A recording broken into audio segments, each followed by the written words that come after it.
ఏసే మార్గం నిన్ను విడువడు ఎడబాయడు. ఈ రోజు దేవుని వాగ్దానం.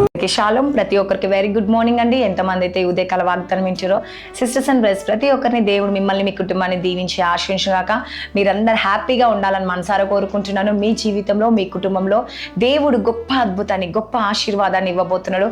కాబట్టి మేలుతో నింపబోతున్నాడు. కాబట్టి ఎంతమంది అయితే మరి ఈరోజు ఈ వాక్యం వింటున్నారో, ఈ వాగ్దానం వింటున్నారో, మీ జీవితంలో దేవుడు గొప్ప అద్భుతాన్ని జరిగించబోతున్నాడండి.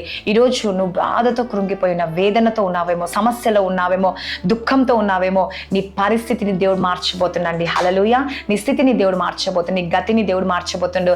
ఎప్పుడైతే మనం ప్రార్థిస్తామో తప్పక దేవుడు మన పట్ల అద్భుతాన్ని జరిగించే దేవుడు. మీరందరూ హ్యాపీగా ఉండాలని మనసారా కోరుకుంటున్నాను. ఈ వాగ్దానం నీ జీవితంలో, నీ బంధువుల్లో, నీ కుటుంబంలో నెరవేర్చాలని మనసారా కోరుకుంటున్నాను. ప్రతిరోజు దేవుడు ఆయన కృప చేత, ఆయన క్షేమమును, ఆయన ఒక ఆశీర్వాదం మీకు ఇవ్వాలని నేను కోరుకుంటా ఉన్నాను.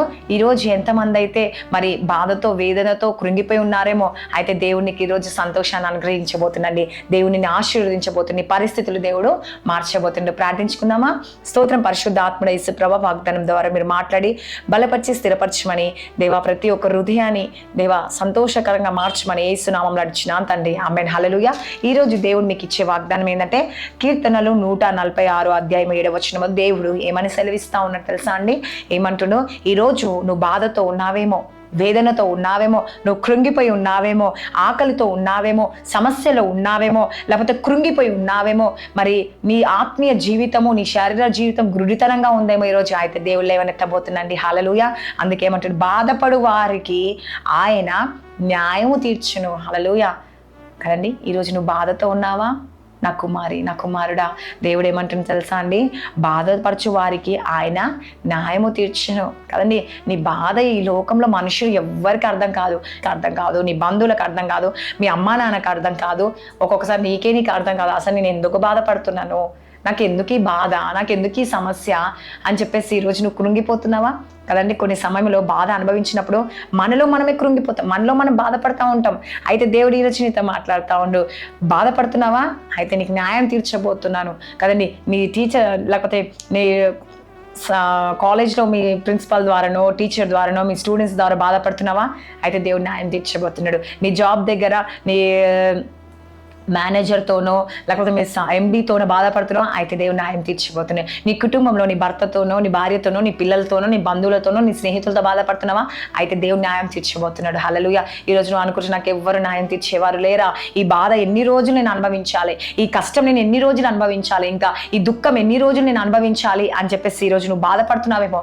అయితే దేవుడు నీతో మాట్లాడుతున్నా, కుమారి, నా కుమారుడా, మీరు దిగులు చెందకండి, భయపడకండి, బాధపడకండి, దేవుని బాధను తీర్చబోతున్నాడు. హల్లెలూయా.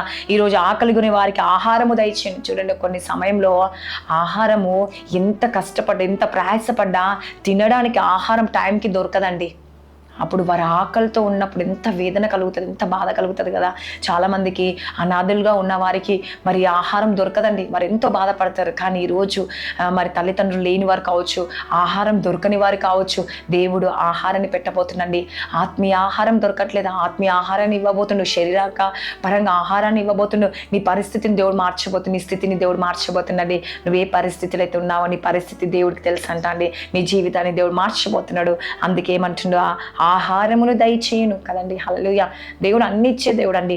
నీ బాధను తీర్చే దేవుడు, నీ శ్రమను తీర్చే దేవుడు, నీ ఆకలిని తీర్చే దేవుడు. ఇంకేమంటున్నావు? నువ్వు బంధింపవాడిని విడుదల చేయను. ఈరోజు అప్పనే బంధకాలలో ఉన్నావా? తాగుడు అనే బంధకాలలో ఉన్నావా? లోకం అనే బంధకాలలో ఉన్నావా? ఈ లోక పరిస్థితులు అనే బంధకాలలో ఉన్నావా? శ్రమ అనే బంధకాలను, అయితే దేవుడు నీ బంధకాలను తీర్చిపోతున్నాడు. నీ పరిస్థితిని దేవుడు మార్చబోతుంది, నీ స్థితిని దేవుడు మార్చబోతుంది, నీ గతిని దేవుడు మార్చబోతున్నాడు. హల్లెలూయా. ఈరోజు దేవుని వైపు చూస్తున్నావా? అయితే దేవుడిని కార్యం జరిగించబోతుండు. నా కుమారి, నా కుమారుడా, దేవుడు ఏమని సెలవిస్తున్నాడు తెలుసా? ఈరోజు నీ బాధను తీయబోతున్నా, నీకు న్యాయం తీర్చబోతున్నా. రెండవదిగా, నువ్వు ఆహారం లేక ఇబ్బంది పడుతున్నావేమో, నీకు నేను ఆహారాన్ని దయచేయబోతున్నా. మూడవదిగా, దేవుడు ఏమంటున్నాని, నువ్వు బంధింపబడి ఉన్నావేమో, మంత్రశక్తులతో బంధింపబడ్డావేమో, చీకటి శక్తులతో బంధింపబడి ఉన్నావో, నీ కుటుంబంలో బంధింపబడి ఉన్నావేమో, నీకు విడుదల లేక బాధపడుతున్నావేమో. అరే, చర్చ్కి వెళ్దామంటే నాకు విడుదల లేదు, ఒక జాబ్కి వెళ్దామంటే విడుదల లేదు, లేకపోతే అన్నిట్లో నేను బందీ అయి ఉన్నాను, నాకు సంతోషం లేదు, సమాధానం లేదు, అందరి దృష్టిలో నేను బందీగా ఉన్నానేసయ్యా. ఈరోజు నన్ను ఎవ్వరు అర్థం చేసుకోవట్లేదేసయ్యా, నన్ను ఒక బంధకాలలో ఉంచినట్టు ఉంచిదేసే నా కుటుంబం.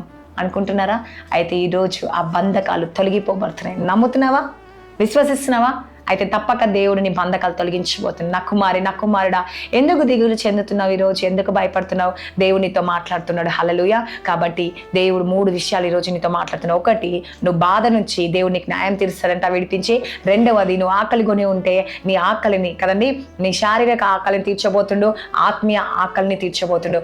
మూడవదిగా, నువ్వు బంధకాలలో, మంత్రశక్తులతో, సమస్యలు, కుటుంబ పరిస్థితులు అన్నిట్లో బందీ అయి ఉన్న ఆ బంధకాలన్నిటి నుంచి ఈరోజు నీకు విడుదల కలగబోతుంది. నీ శ్రమ, బాధ, దుఃఖం, కన్నీరు, రోదన, వేదన, మరి అనేక నీ కుటుంబ సమస్యలను బందీ అయి ఉన్నావేమో, ఆ బంధకాల నుంచి దేవుడు నేను విడిపించబోతున్నాడు. కాబట్టి ప్రార్థించుకుందామా వాక్యం కొరకు? నీ జీవితంలో కూడా దేవుడు అద్భుతం జరిగించాలని ఈ వాక్యం దేవుడు దీవించి ఆశించునుగా. ఆమేన్. స్తోత్రం. పరిశుద్ధ ఆత్మడ యేసుప్రభా, ఏనైనా ఈరోజు మాతో మాట్లాడినందుకు నీకు వందనాలు యేసయ్యా. నిజంగా యేసయ్యా, ఈరోజు మేము బాధతో కృంగిపోయి ఉన్నామేమో యేసయ్యా. నేను దేవా, మా బంధకాల నుంచి విడిపించి, మా బాధ నుంచి విడిపించి మాకు న్యాయం తీరుస్తా అన్న దేవుడు నీకు స్తోత్రం యేసయ్యా. దేవా, అదే విధంగా ఆహారాన్ని మాకు అందచేస్తా అన్న దేవుడు యేసయ్యా. ఈరోజు ఎంతమంది ఆకలి మంటతో అలమటిస్తున్నారు వారందరినీ మీ జ్ఞాపకం చేసుకోండి. వారి ఆకలి మీరు తీర్చండి, ఆత్మీయ ఆహారాన్ని తీర్చండి యేసయ్యా. నాయనా దేవా, శారీరక ఆహారమే కాకుండా ఆత్మీయ ఆహారాన్ని దయచేయండి యేసు ప్రభా. ఇంకా ఎవరైతే నాయనా యేసయ్యా బందీ అయి ఉన్నారో మంత్రశక్తులతో, చీకటి శక్తులతో, శ్రమలో, పాపంలో, నాయనా దుఃఖంలో, ఆవేదనలో, రోదనలో, కన్నీరులో, రోగంలో, ఏ దాంట్లో బందీ అయి ఉన్నారో ఆ బంధకాలన్నిటి నుంచి యేసు నామంలో విడుదల పొందునుగాక యేసు ప్రభా. మీరే కార్యాలు జరిగించండి యేసు ప్రభా. మరి ఎంతమంది అయితే ఈరోజు బర్త్డేస్, మ్యారేజ్ డే జరుపుకుంటున్నారు యేసయ్యా, ఈ సంవత్సరం అంతా వారిని బ్లెస్ చేయండి, ఆశీర్వదించండి, దీవించండి, పోషించండి, సంరక్షించండి యేసయ్యా. ప్రతి ఆటంకాలు తొలగించి వారి మార్గాలు తెరవబడునుగాక యేసు ప్రభా. నువ్వే అద్భుతాలు జరిగించండి యేసు ప్రభా. ఐసీలో ఉన్న వారి స్వస్థత, విడుదల కలిగించండి. మరణ పడకలో, మోకాల నొప్పులు, కీళ్ళ నొప్పులు, అనేక రకరకాల రోగాలు, క్యాన్సర్, హెచ్ఐవి, దేవాదేవ ఇంకా ఏ రకాల రోగాలతో బాధపడతారు అన్నిటి నుంచి విడిపించండి యేసయ్యా. స్కూల్స్, కాలేజ్, జాబ్ రాకపోకలు, ప్రయాణం తోడుకొని, డ్రైవింగ్లో తోడుకొని, ప్రతి ఒక్క డ్రైవింగ్లో యేసయ్యా, చిన్న వెహికల్ నుంచి పెద్ద వెహికల్ వరకు మీరు జ్ఞాపకం చేసుకోండి యేసయ్యా. నేను ఎంతమంది ఊర్లలో ప్రయాణిస్తున్నారని జ్ఞాపకం చేసుకోండి యేసయ్యా. ఎంతమంది ఎగ్జామ్స్ రాశారు, ప్రిపేర్ అవుతున్నారు, వారందరూ మీకు జ్ఞాపకం చేసుకోండి. మంచి మార్క్స్తో పాస్ అవుట్ సహాయం చేయండి యేసు ప్రభా. నా దేవానికి స్తోత్రం యేసయ్యా. ఎంతమంది గర్భఫలం లేక బాధపడుతున్నారో, కోర్టు కేసు నుంచి, భార్య భర్త సమస్యలు అన్నిటి నుంచి విడిపించండి యేసు ప్రభా. మీరే సహాయం చేయండి, రక్షణ భాగ్యం దయచండి. ప్రతి సంఘాలను మీ జ్ఞాపకం చేసుకొని, వారి పిల్లల్ని జ్ఞాపకం చేసుకొని దేవాని కాపుదలు ఉంచండి యేసు ప్రభా. నైనా దేవా, ప్రతి కుటుంబాన్ని దర్శించండి, దీవించండి, ఆశ్రయించి, పోషించి, సంరక్షించండి. సమాస పుణ్యం, పౌర్ణం కృష్ణ మంత్రశక్తులన్నీ కాలిపోనుగాక యేసయ్యా. మీరే కార్యాలు జరిగించమని, అద్భుతాన్ని జరిగించమని నజరేయుడైన యేసుక్రీస్తు నామంలో అడుగుచున్నాను తండ్రి. Amen. God bless you. Praise the lord.